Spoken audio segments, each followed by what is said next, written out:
মাহি তুমি কি এরকম খাবার কখন খাইছো? না আঙ্কেল, জীবনও খাই না, কিন্তু ওনারা সহযোগিতা করছে, এর জন্য আমি খাইতে পারতেছি। তোমার সহযোগিতা করছে? হ্যাঁ। তার মানে তোমাকে কখন সবাই ভালোবাসে নাকি? হ্যাঁ। তাহলে তুমি এই যে এত দামি খাবার খাইতেছো, তুমি কখনো খাইছো না?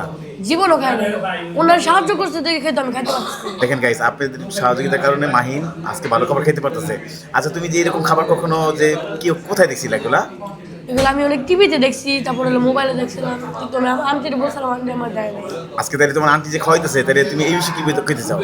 ওনারা আমাকে খাওয়া দিচ্ছে, আমার আন্টি না। ওনারা ভিডিওতে লাইক কমেন্ট শেয়ার করছে, এর জন্য তো আমি খাইতে পারতেছি। এর জন্য খাইতে পারতেছো? আচ্ছা, তাহলে তোমার যারা তোমার সহযোগিতা করে তাদের জন্য তো কি তুমি দোয়া করো? হ্যাঁ, সবসময় দোয়া করি ওনাদের জন্য। সবসময় দোয়া করো না? হ্যাঁ। আচ্ছা, তুমি যে এই যে এত খাবার খাইতেছো, তুমি এগুলো কখন খাইছো? না। কখন খাও নাই? আচ্ছা, তোমার বাবা মার কি অবস্থা? তোমার বাবা মার একটু বেশি বলতা। আমার বাবা মা চলে গেছে, আমার বোনটা সবসময় খালি কান্না করে যে ভাইয়া আমার বাবা মার কাছে নিয়ে যাও, ভাইয়া আমার বাবা মার কাছে নিয়ে যাও। আজকে যে তোমার বোনের থেকে তুমি খাইতেছো একা? আমার বোন তো আসে নাই। তোমার বোন কেন নিয়ে আসো না তুমি? আমার বোন ঘুমায় আসে না। ঘুমায় আসলো না? আচ্ছা, তুমি যে এই যে এত ভালো খাবার খাইতে চেতেছো, তাই তো তোমার অবশ্যই তোমার ভালো কিছু প্রয়োজন না? হ্যাঁ। তাহলে একটা ভালো একটা কোরআন তাআলা বলো, জানি সবাই ভিডিওটা লাইক করে শেয়ার করে। আউযু বিল্লাহি মিনাশ শাইতানির রাজীম।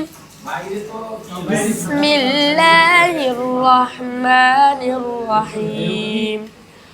আলহাকুমুত তাকাসুর হাত্তা যুরতুমুল মাকাবির।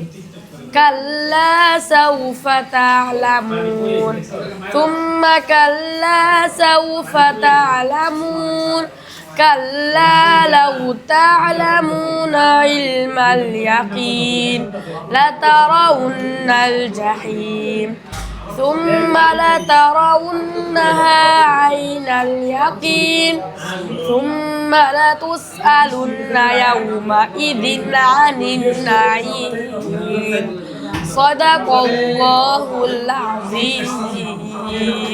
আচ্ছা, যারা তোমার সহযোগিতা করে তুমি তাদের জন্য কি বলতে চাও? তুমি যারা তোমার সহযোগিতা করে তাদের তো অনেকে আপনারা সবসময় আমার পাশে থাকবেন, আপনারা সাপোর্ট করবেন, তাহলে আমি ভালো খাবার খাইতে পারবো, নাহলে আমি খাইতে পারবো না। আচ্ছা, তোমার যে বলছিলে যে তোমার যে তুমি এখন বর্তমানে কি হওয়ার ইচ্ছা আছে তোমার দুনিয়াতে? আলেম। আলেম হওয়ার ইচ্ছা আছে? তাহলে তুমি আলেম হলে তো এরকম কখনো খাবার খাইতে পারবে না, টাকা পাবো কোথায়? ওনারা ভিডিওতে লাইক কমেন্ট শেয়ার করে দেখে তো আমি টাকা পাইতেছি। লাইক কমেন্ট শেয়ার করে টাকা পাবা? সবসময় আমরা ভিডিও করবো। সবসময় ভিডিও করবা? তুমি এই ভিডিওতে কি বুঝাইতে চাও? তুমি সবসময় যে ভিডিও করতেছো কোরআন নিয়ে, ওনাদের ছেলেমেয়েরা জানি কোরআন বুঝতে পারে, জানি কোরআন খালি কোরআনের মধ্যে মগ্ন হয়ে যায়, এর জন্য আমি এটা বোঝাতে চাচ্ছি। তাহলে আমি বলতেছি আর এই প্রত্যেকটা মানুষই তার সন্তানকে কোরআন শিক্ষা দেব এবং 5 ওয়াক্ত নামাজ কালাম পড়ুক। হ্যাঁ। আর জানি তোমার এই ভিডিওটা যদি ভালো লাগে তাহলে কি করবে? লাইক কমেন্ট শেয়ার করে দিন। গাইস, ভিডিওটা ভালো লাগলে অবশ্যই লাইক করে শেয়ার করবেন মাহিনের জন্য নাকি? হ্যাঁ।